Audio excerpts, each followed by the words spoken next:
So I heard Revolt, Big Facts specifically, is removing the Charleston White video. Also, of course, you guys, I love you guys. You guys continue to give me the insight and information that I need in order to have these uncomfortable conversations. And it's not uncomfortable for me because I'm gonna say what I want and I'm gonna do what I want and I'm gonna have a conversation based off of truth, right?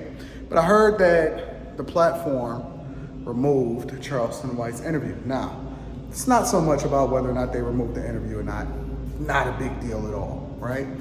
But the question that we have to start asking ourselves is why? Why? I'm gonna be straight up direct with you. They removed it is because money. Money, money, money, money, money. When I have conversations with you guys, and I tell you to align yourself with people based off of character and principles and all of that other type of stuff, y'all laughed at me and y'all said, nah, Anton, we need to stay on code based off of whether or not they're black people or not, right? I said, no. We need to start doing things a little bit differently based off of the why, because the why matters. I don't just do business with people just because they're black. I don't do business with people just because they're anything in particular. I do business with people because it actually makes the most sense and they're of good character and the why matters, right? But let's just back up for a minute, right?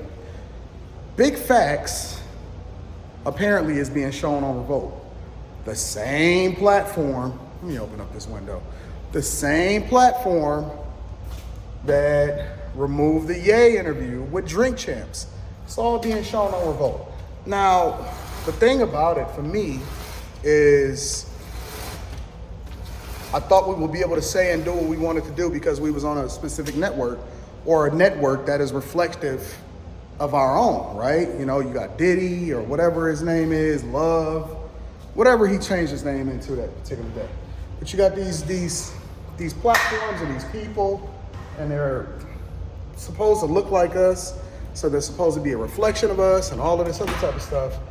And what you found out was that they're going to champion how it is that they feel over what they believe to be the thing that they fought for, which was supposed to be free speech and not being censored.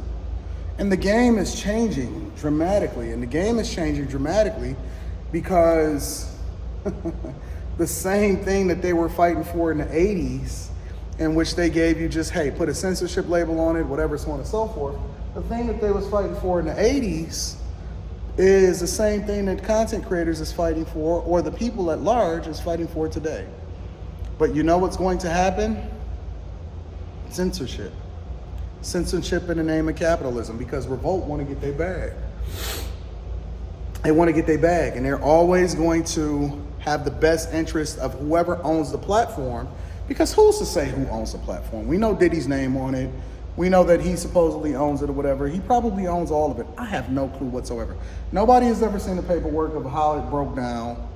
It's like people saying they own a basketball team, but they only own a 0.0001%. Yeah, dope, I like it. But we don't know what we don't know. But we don't know who's controlling what. But what we do know is that people are always going to do the thing that's in their best interest. And what's in their best interest is to look at it from a capitalistic perspective. People don't rock with you just because you're black. They sell you a narrative that you should rock with them because they're black, and then they continue to capitalize off of it because they understand that you're not going to do the thing that's in your best interest. You're easily marketed to. This is just the truth. It doesn't get any more real than that. It doesn't get any more direct than that. They don't care nothing about you, and they don't care nothing about the message and all of this other type of stuff. They care more about their bottom line and doing the thing that's in their own best interest. And so if you don't start divesting yourself from these corporations and these companies and these people that put a black face in front of you and tell you to, yeah, we all for you, everybody is out for themselves. Everybody is out for themselves. And very rarely do you see somebody that is willing to stand on their principles and their morals or whatever it is that they saying, but then they'll get rewarded for it financially along with it. It's nothing wrong with getting money, but at what cost? At what cost? At what cost will you sell out and then remove yourself from a conversation when you're supposed to be the person that empowers people to say what it is that they really feel, whether you agree with them or not? It's all the same. It's all the same. it's a system that filters up, right? You got the people, right? And then the people are the ones that make the content creators, because without the people, we're nothing, okay? And then you got the companies, which is owning of the content creators now, because a lot of these platforms is just like the music business. And so when you see Drake Champs and you see Big Facts and all of this other type of stuff, all they did was do a deal with a bigger company. They did a deal with Revolt, who did a deal with somebody else, right? Who got deals with Comcast in order to get diversity and inclusion numbers up. And Revolt is also on YouTube, and because it's a name behind it, and you got Diddy behind it or whatever, now it gets a little bit more visibility. Mace is still going back and forth with Diddy. Come on, man. So you got that popping, and then it filters up, because then you got YouTube on top of that, which is owned by Google and Alphabet. And then, that is owned by the majority of shareholders that invested in the companies, that is then incentivized to move things based off of filling up the prisons. And let me stop, because now we're gonna start getting into the weeds, and we're gonna start getting into a certain space. Listen, I got a little bit of money. I got a little bit of money. I don't have Revolt money. I got stock in Alphabet, but I certainly don't own YouTube. You know what I'm saying? So y'all gotta start. If The Wire taught you anything, which is the greatest series of all time, ahead of Breaking Bad, which is the second greatest series of all time, and ahead of Sopranos, The Wire brought you in with the drug talk. But then it showed you that if you really wanted to understand how things were going, then you needed to follow the money. If you want to understand how things are going, then you need to follow the money. That's all you got to do. And the money flows up, and the censorship flows down. And it's funny, because I watched the Charleston White interview on Big Facts or whatever it is, right? And you had some of the real ones questioning Charleston White. If you so real, then how come you not? Let me be quiet.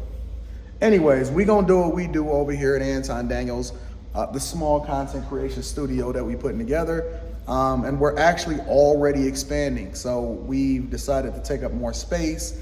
We're creating more, well, I can't tell you. I can't let that cat out the bag yet. But shout out to the Bag Chasers. Link to the Patreon is in the description, as well as pinned to the top of the chat. Y'all falling for the okie doke and the ooh-wop shebang, and they not having your best interest at heart. I'm just telling you. It's the truth. So I hope you guys wake up. I hope you start paying attention to what's going on out here in these streets. You're not free. You a slave to that almighty dollar. You and me both included.